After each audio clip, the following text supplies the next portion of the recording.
이재명 후보 오늘부터 지방순회 일정에 돌입을 했고요. 취재기자 연결해서 자세한 소식 알아보도록 하겠습니다. 구아림 기자.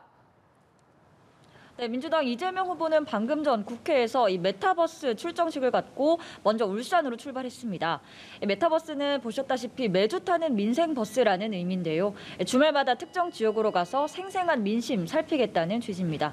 이 후보는 듣고 또 듣겠다면서 직접 버스를 타고 떠났는데요. 첫 목적지인 울산에서 2030 청년들을 초청해 대화하는 시간도 가질 예정입니다. 또 울산에서 중앙전통시장을 방문하고 이후 부산으로 넘어가 시민들을 만난 뒤 영화 관람 일정도 소화합니다. 앞으로 2달 동안 매주 시간을 내서 지역 순회를 하겠다고 밝혔는데요.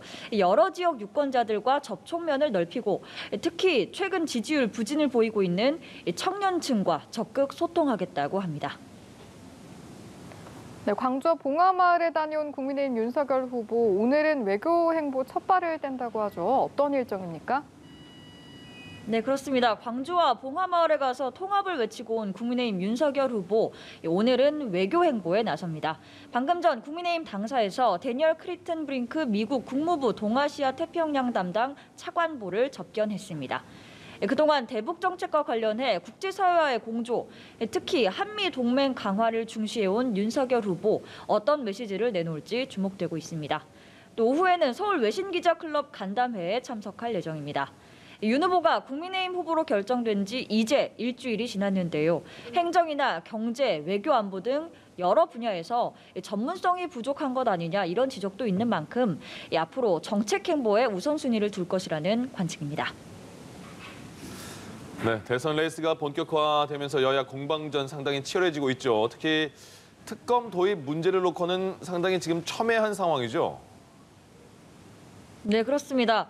오늘 민주당 송영길 대표는 이재명 후보가 수사에 미진한 점이 있다면 특검도 고려하겠다라고 발언한 점에 방점을 찍으면서 현재 진행 중인 수사가 먼저라고 강조했습니다.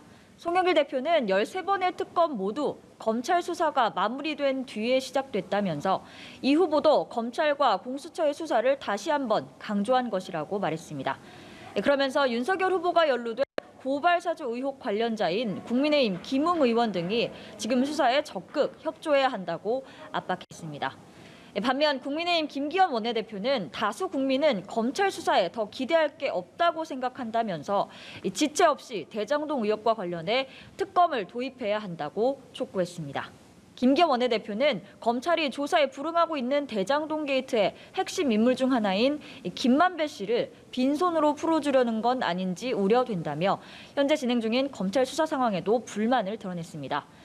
이어 민주당의 특검을 논의하자고 제안했지만 아직 답이 없다면서 이재명 후보와 민주당이 이중 플레이를 하고 있다고 꼬집기도 했습니다. 지금까지 국회에서 전해드렸습니다.